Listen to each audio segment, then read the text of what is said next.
ओ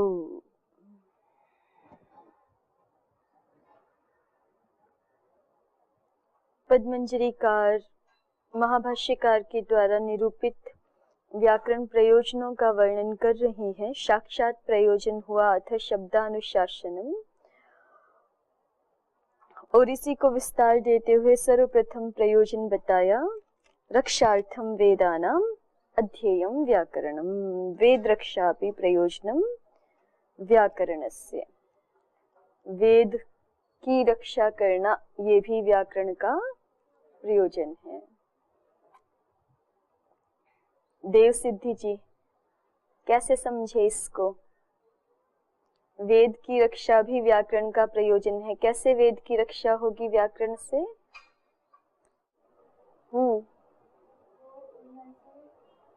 व्याकरण में बताता है कि एक होता है जब एक मंच में एक इंस्ट्रूमेंट में मंच पूरे जा रहे हैं, वही दूसरे मंच में उनमें उसमें काफी समानता होती है कि अगर हम व्याकरण नहीं पढ़ेंगे तो हम पूरा का पूरा कॉपी कर देंगे उसको। आपने मिक्स कर दिए दो, है ना? अभी पूछा था वेद रक्षा प्रयोजन, व्याकरण वेद की रक्षा कैसे करता है? आप बता रहे ऊह प्रयोजन, व्याकरण के द्वारा हम ऊह कर सकते हैं या यजन क्रियाओं के संदर्भ में जहां ऊह की आवश्यकता होती है वहां हम ठीक ठीक ऊह कर सकते हैं। मंत्र का स्वरूप ठीक ठीक हम ऊहा के द्वारा निर्धारित कर सकते हैं और फिर उस मंत्र का याग कर्म में विनियोग कर सकते हैं। तो ये तो ऊह प्रयोजन आप बता रहे हैं। आप बताओ देवनिधि जी, रक्षार्थम वेदानाम अध्येयम व्याकरणम, कैसे? जो व्यक्ति व्याकरण पढ़ते हैं वे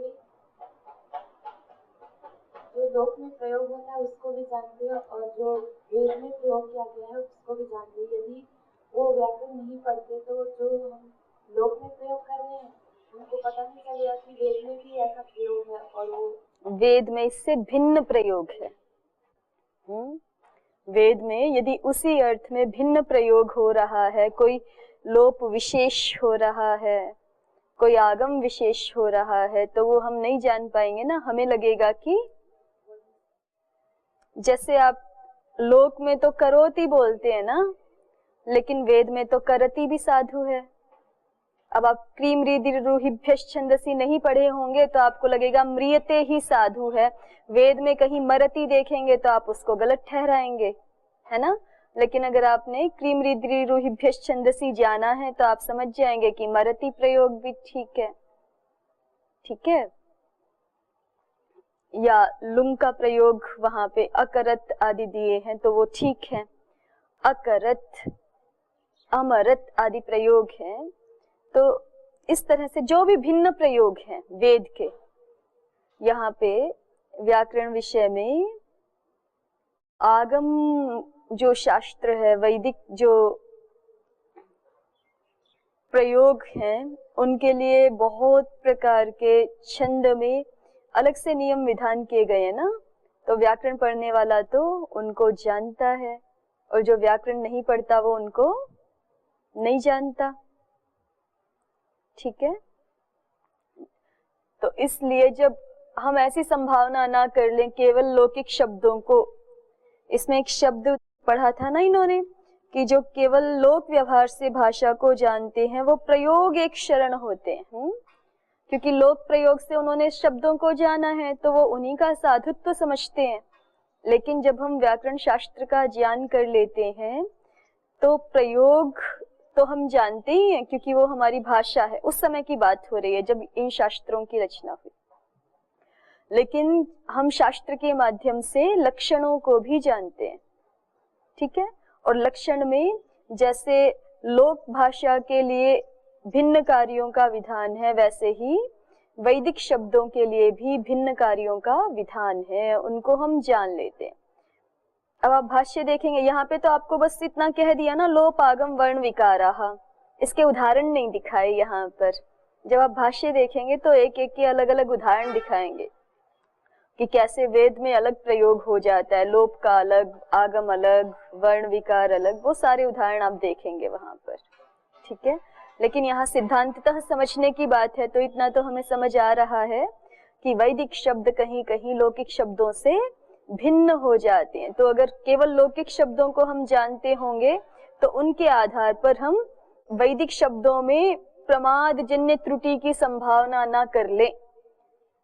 ऐसा हो जाता है ना, प्रमाद जन्य त्रुटि समझते हैं कि जैसे हमने किसी पुस्तक में देखा, जैसे अभी हम यहाँ कहीं कहीं मैं बोलती हूँ ना कि ये जैसे अभी आया था पीछे कि आद्रियंते पाठ होना चाहिए, आद्रियते छप गया है ना, तो ये जो भी मुद्रणकार हैं उनके त्रुटि से छप गया। ठीक है, किसी कारण से प्रमादजन्य कहिए या और किसी कारण से कहिए, कोई टेक्निकल समस्या हो सकती है, उसके कारण से ऐसा हो गया। तो कोई वैदिक शब्दों को भी सुन के ऐसा ना समझ ले कि ये तो लुंग लकार में तो आकर्षित रूप होता है, यहाँ पे अकरत रूप दिया हुआ है तो अकरत मतलब ये गलती से छप गया अकरत, ऐसा ना समझ ले। तो उसके लिए हमें व्याकरण शास्त्र का ज्ञान होना आवश्यक है। फिर दूसरा प्रयोजन क्या दिया था? देखिए व्याकरण शास्त्र का सबसे साक्षात प्रयोजन तो क्या हुआ? अथ शब्दानुशासनम। क्या हुआ? अथ शब्दानुशासनम, अर्थात शब्दों का, साधु शब्दों का असाधु शब्दों से अलग करके, विविक्त करके साधु शब्दों का अन्वाख्यान करना, ये तो सीधे सीधे व्याकरण का साक्षात प्रयोजन है। ठीक है, ये तो अथ शब्दानुशासनम में ही आ गया। उसके बाद 5 प्रमुख प्रयोजन गिनाए हैं भाष्यकार ने, जिनका वर्णन अभी चल रहा है। वो कौन है? कानि पुनरस्य प्रयोजनानि, ऐसे जब प्रश्न करते हैं तो कहा रक्षोहागम लघ्व संदेहाः प्रयोजनम। क्या? रक्षोहागम लघ्व संदेहाः प्रयोजनम। 5 प्रयोजन है। पहला रक्षा, फिर दूसरा ऊह, तीसरा आगम, चतुर्थ लघु और पंचम असंदेह। इनको हम अभी देख रहे हैं। तो रक्षा प्रयोजन देखा था कल और ऊह प्रयोजन भी देखा था, है ना। देव स्मृति जी आप बताइए, ऊह से क्या समझते हैं?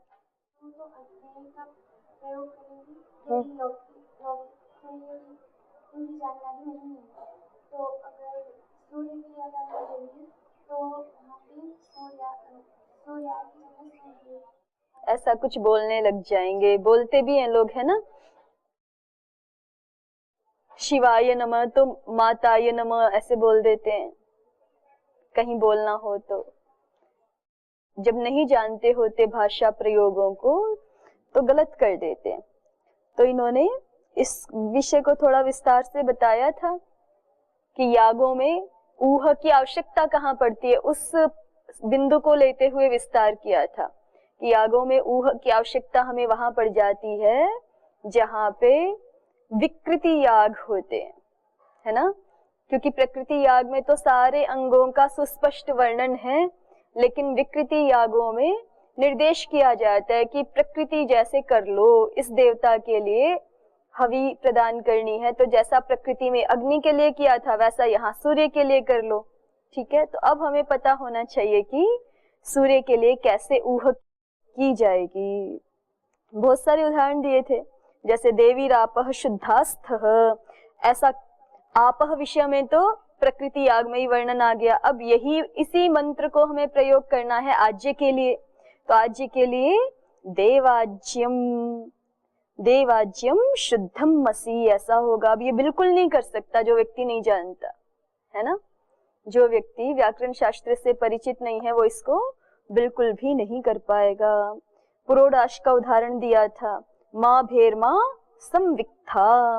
अब वही हमें धान के लिए ऊह करना है, तो अब बिल्कुल पता होना चाहिए इस व्यक्ति को कि ये धानासु का प्रयोग कैसा होता है, तब जाकर के वो कर सकेगा। माँ भैष्टमा संविजिध्वमिति। तो इसीलिए कहा कि ये ऊह वाला जो कार्य है वो अवैयाकरणों के लिए सुकर नहीं है। इसलिए हमें क्या चाहिए? व्याकरण को जानना चाहिए। ठीक है, और अभी तो जैसे हमारे जीवन से याग कर्म आदि लगभग विलुप्त ही हो चुके हैं ना, उस समय तो जो है जीवन का एक प्रधान अंग हुआ करता था। जिस समय महर्षि पाणिनि जी का शास्त्र है या पतंजलि जी का शास्त्र है, उस समय तो यागमय ही, यज्ञमय ही लोगों का जीवन होता था। हर अवसर पर यागों का निष्पादन किया जाता था। अभी जैसे अभद्र मनोरंजन चल पड़े हैं ना, लोग मनोरंजन के नाम पे कुछ भी उल्टा सीधा करते हैं। तो पहले तो हर उत्सव में मनोरंजन का हमारा बड़ा सात्विक तरीका था। विभिन्न प्रकार के याग क्रियाओं का संपादन, विभिन्न प्रकार के उत्सवों का आयोजन, तो वो ये बहुत जो है वो यहाँ विशेषतः भारतवर्ष के लोगों के जीवन का अंग था ये याग क्रियाओं का अनुष्ठान। तो व्याकरण नहीं जानेंगे तो बहुत सारे हमें जीवन में पदे पदे जो ऊह करना पड़ेगा उसको कर नहीं पाएंगे, है ना। इसलिए कह रहे हैं कि व्याकरण शास्त्र का अध्ययन करना चाहिए, जिससे कि हम ऊह कार्य को अच्छी प्रकार से निष्पन्न कर सकें। अब आगे देखिए, कुछ पूछना है?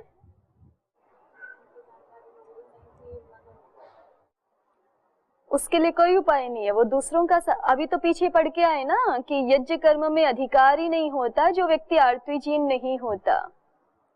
सुनिए, ये अभी की स्थिति आप देख रहे हैं ना, आप बार बार सुनते हैं कि मैकाले ने आकर के हमारी शिक्षा व्यवस्था को नष्ट कर दिया, है ना। ये मैकाले के खुद के वाक्य हैं कि वो यहाँ की हर गली गली में घूमे हैं और यहाँ का चरित्र इतना उदात्त है कि उनको कहीं पर भी एक भी चोर नहीं मिला, एक भी भिखारी व्यक्ति नहीं मिला और कोई भी अशिक्षित नहीं मिला। ये कब की बात है? ये 19वीं शताब्दी की बात है, कोई ज्यादा पुरानी बात नहीं है।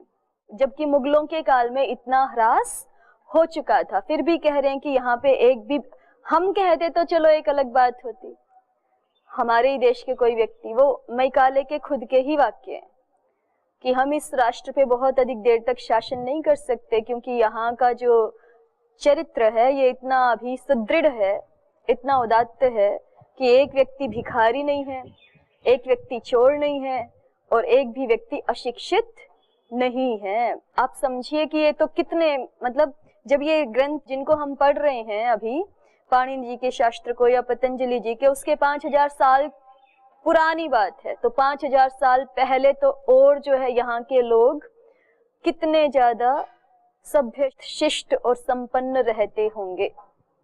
ठीक है, तो ये तो अभी मध्यकाल में ह्रास हो गया है, इसको फिर प्रयास करें, फिर पुनर्स्थापित करें। तो अभी तो ये मैंने इसीलिए तो बोला कि ये ऊह भी क्यों यहाँ प्रयोजन के रूप में गिना गया। अभी की स्थिति आप देखें तो आप समझेंगे ना कि कौन याग करता है, किसको ऊह करना पड़ता है। लेकिन उस समय तो सारे के सारे मनुष्यों के ये जीवन का अंग था याग क्रियाएं, सभी जानते थे, भाषा ही उनकी संस्कृति थी। ठीक है, तो उस समय जैसे अभी आप हिंदी सामान्य जानते हो ना, उस समय व्याकरण शास्त्र सामान्य पढ़ते होंगे सारे लोग। ऐसे भाई हिंदी जानते हो कि नहीं आप लोग, और हिंदी भाषा पढ़ते भी हो, व्याकरण भी पढ़ते हो। उस समय जो है वो सारे संस्कृत पढ़ते होंगे, संस्कृत व्याकरण भी पढ़ते होंगे। उसी में प्रेरणा करने के लिए कहा है कि पढ़ना ही चाहिए संस्कृत व्याकरण। ऐसा ना समझ लें कि हम तो संस्कृत भाषा जानते ही, अब व्याकरण क्यों पढ़ना। ठीक है, और जो रही अभी की बात, अभी समझिए कि ये 1835 की बात है ना, मैकाले ने जो सारा विनाश किया। तो अभी कितने वर्ष हुए? अभी लगभग 200 वर्ष हो जाएंगे कुछ वर्षों बाद, है ना। इतने कम समय में कैसे परिवर्तन हो गया? जब राजतंत्र बदलता है तो चीजें बहुत शीघ्रता से बदल जाती हैं। जब राजतंत्र बदल जाते हैं ना, राज व्यवस्थाएं बदल जाती हैं, आप किसी की अधीनता में होते हैं, तो वो जो राज्य कर, और सबसे बड़ी बात तो ये है कि जो राज्य कर रहे हैं उनकी मानसिकता कैसी है। तो जिन्होंने राज्य किया अंग्रेजों ने, उनकी मानसिकता बड़ी भौतिकवादी और विनाशकारी रही ना। अगर वो समझदार होते, अगर वो जैसी हमारी ऋषियों की प्रज्ञा रही विश्व कल्याण की, वैसा उनके पास दिमाग होता, तो वो हमारी अच्छी चीजों को नष्ट नहीं करते ना, बल्कि उनसे खुद भी लाभ ले लेते, सारे विश्व का भी कल्याण करते। लेकिन वो अति भौतिकवादी, साम्राज्यवादी दृष्टिकोण वाले व्यक्ति थे। उन्होंने यहाँ पे शासन किया तो यहाँ की सारी अच्छी चीजों को, केवल उनकी तो भौतिक धन धान्य पर ही दृष्टि थी ना, तो कितना कितना सारा स्वर्ण आदि यहाँ से लेके गए हैं ना समुद्री जहाजों में भर भर के, तो उसी पे ही दृष्टि थी। और उसको पाने के लिए उनको पता था कि इनकी जो भी अच्छी चीजें बची हुई है उनको हमें नष्ट करना जरूरी है। तो उसमें से वो समझ गए थे कि इनके जीवन में जो कुछ भी बहुत सारा शुभ है उसका एक आधार इनकी शिक्षा है, उसको नष्ट कर दो, चरित्र को नष्ट कर दो। तो उन्होंने किया और अभी भी कर रहे हैं, अभी और जोर शोर से कर रहे हैं। अभी बंद नहीं हुआ है कार्यक्रम, अभी और जोर शोर से चल रहा है। भौतिक रूप से भले ही वो यहाँ से चले गए हो, लेकिन अभी बहुत सारा कार्यक्रम ऐसा ही चल रहा है। और ये कम समय नहीं है, 200 वर्ष बहुत होते हैं। कितनी सारी पीढ़ियां चली जाती हैं इतने वर्षों में। और उससे पहले भी मुगलों के काल में भी काफी कुछ विनाश प्रारंभ हो गया था। राजतंत्र का भी सहयोग हो जाए तो कुछ ही वर्षों में ठीक हो सकता है। आप लोग इजरायली लोगों की घटना नहीं सुनते हैं? इजराइल देश में उनकी भाषा हिब्रू आदि पूर्णतः विनष्ट ही हो गई थी ना, एक तरह से। उन्होंने पुनः अपनी भाषा को स्थापित किया। और छोटा सा देश है और इतना शक्तिशाली बन के खड़े हैं अभी कि कोई भी उनकी तरफ देखने का साहस नहीं करता है। तो ऐसे लगे तो सब हो सकता है, क्यों नहीं हो सकता। आगे अग्रिम प्रयोजन है। पहला प्रयोजन क्या बताया? रक्षार्थम वेदानाम अध्येयम व्याकरणम। द्वितीय प्रयोजन बताया ऊह, और तृतीय प्रयोजन बताया असंदेह। असंदेह तथा असंदेह। अभी तो ऐसा हो गया है ना कि भारतीय लोग जो है वो, उनको जन्म से ही आचार व्यवहार की शिक्षा हो जाती थी, देव पूजन, जैसे ये यज्ञ हैं हमारे, ब्रह्म यज्ञ, देव यज्ञ आदि, इनकी शिक्षा हो जाती थी पहले सबको 5 वर्ष की आयु से ही। तो अभी तो सारे आचार विचार से विहीन हो गए हैं ना, न माता पिता जानते हैं, न परिवार में पूर्व से परंपराएं सुरक्षित हैं। तो जो आप कह रहे हो गांव में कैसे ऊह करेंगे, सो वो याग करें तो ऊह करें। उनको ये भी नहीं पता कि जो है वो चलिए। तथा असंदेह स्थूल प्रिशतीम अनडवाहिम आलभेत इति आमनायते।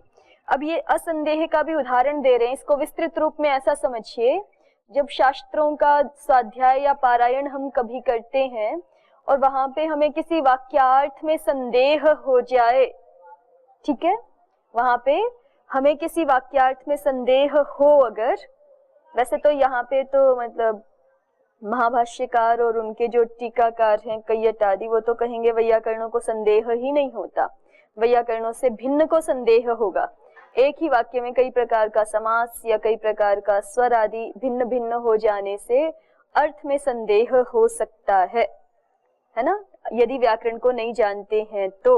और व्याकरण को जानते हैं तो हमें पता रहेगा कि ऐसा स्वर है तो ऐसा समास होगा, वैसा समास होगा, तो उसके आधार पर अर्थ निश्चय हो जाएगा।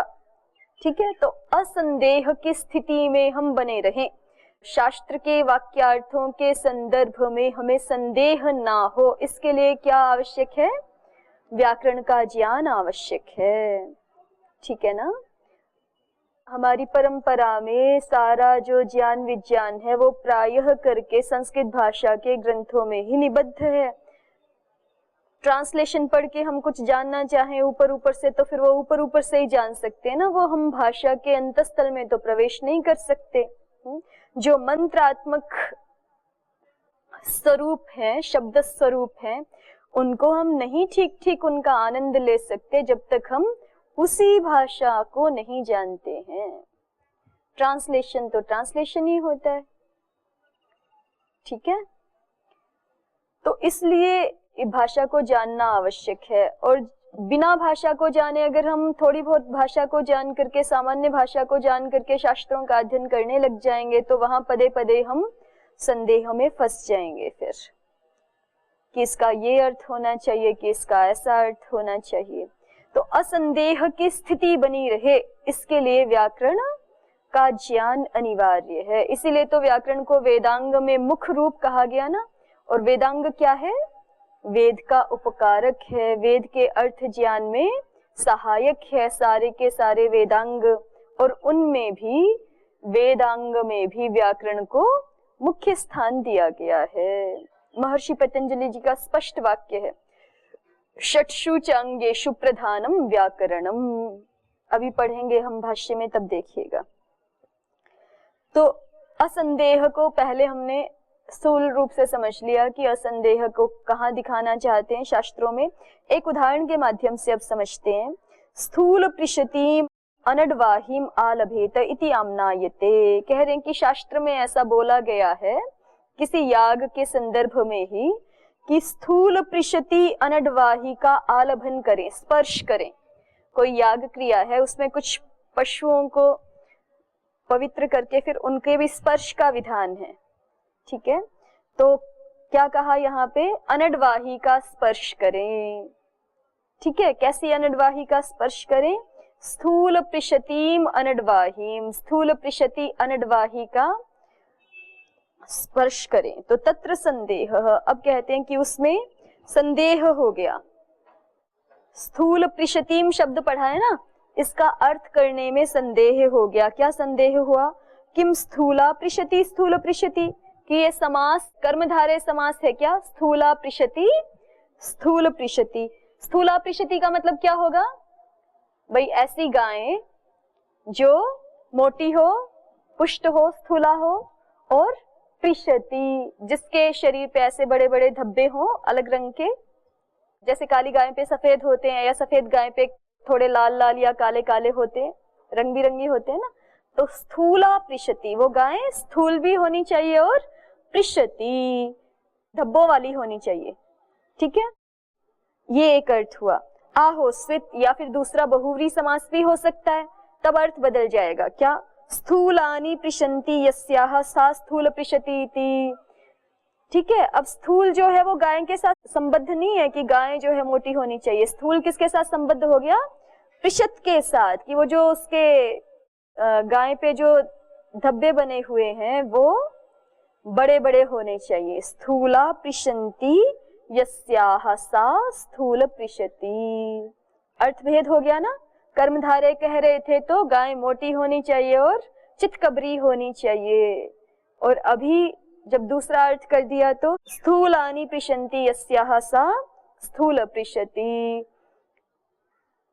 धब्बे बड़े बड़े हैं जिसके शरीर पे, गाय स्थूल है कि नहीं इससे कोई मतलब नहीं है अब, ठीक है। तो अर्थ भेद है। तो कौन सी, क्या अभिप्राय है शास्त्र का? कौन सी गाय चाहिए? स्थूला पृषति चाहिए कि स्थूलानि पृषन्ति यस्याः सा, कौन सी चाहिए? तो तत्र ये संदेह हुआ। तो कहते हैं तत्र वैयाकरणः पूर्व पद प्रकृति स्वरेण बहुव्रीह्यर्थम निश्चिनोति। अब वैयाकरण तो वहां पे स्वर से निर्णय कर लेता है, वो जान लेता है कि यहाँ पे पूर्व पद का प्रकृति स्वर है, स्थूल शब्द अंतोदात्त है, ठीक है। स्थूल शब्द पूर्व पद है ना, और स्थूल शब्द अंतोदात्त है, तो उसको अंतोदात्त देख करके समझ लेता है वैयाकरण कि ये पूर्व पद प्रकृति स्वर हो रखा है। तो इसलिए बहुव्रीहि अर्थम निश्चिनोति, क्या कर लेता है? बहुव्रीहि के अर्थ का निश्चय कर लेता है, बहुव्रीहि समास है ऐसा समझ लेता है। तो फिर सब वो संदेह में नहीं रहता, वो निश्चय की स्थिति में रहता है। तो असंदेह के लिए भी हमें क्या पढ़ना चाहिए? व्याकरण पढ़ना चाहिए। तो 3 तो इन्होंने बता दिए, बीच के 2 छोड़ दिए है ना, लघु और आगम। लेकिन लघु पहले बता के आए हैं, ये बीच में एक स्थान पे आया था ना कि ब्राह्मणेन निष्कारणो धर्मः षडंगो वेदो अध्येयो ज्ञेयश्च, ये आगम की आज्ञा है। रक्षा ऊह लघु, ठीक है। लघु कहते हैं कि लघु और आप आगम को आप आपस में संबद्ध करके भी देख सकते हो। आगम शास्त्र की आज्ञा ये है, ब्राह्मणेन निष्कारणो धर्मः षडंगो वेदोध्येयो ज्ञेयश्च। ये पढ़ा ना पहले, आगम की आज्ञा हमारे लिए ये है कि हमें तो बिना कुछ सोचे समझे षडंग वेद का अध्ययन करना ही चाहिए, जानना ही चाहिए उसको। ये निष्कारण धर्म है हमारे लिए, नित्य कर्म जैसे है। तो आगम शास्त्र ये कह रहे हैं, ठीक है। और कहते हैं कि इसके लिए क्या चाहिए फिर, षडंग वेद हमें जानना है, पढ़ना है। ये तो आगम शास्त्र की आज्ञा पूरी करनी है। और षडंग वेद में व्याकरण भी आ गया, इसलिए व्याकरण पढ़ना चाहिए, ठीक है। ये आगम पूर्ण हुआ। दूसरा लघु। लघु के लिए क्या बताया कि शब्दों का ज्ञान आवश्यक है और कोई दूसरा उपाय नहीं है। ब्राह्मण के लिए शब्दों का ज्ञान आवश्यक है और व्याकरण के अतिरिक्त कोई दूसरा उपाय, लघु उपाय नहीं है शब्दों को जानने के लिए, इसलिए व्याकरण शास्त्र पढ़ना चाहिए, ठीक।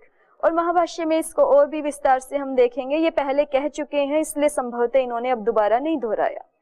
तदेवं, अब ये जो 5 प्रमुख प्रयोजन थे इनके, उनका वर्णन करके इस विषय का उपसंहार करते हुए कहते हैं तदेवं, तो इस प्रकार से निर्णय ये हुआ, क्या हुआ, उपासनीयं यत्नेन शास्त्रं व्याकरणं महत् प्रदीपभूतं सर्वासां विद्यानां यदवस्थितम्।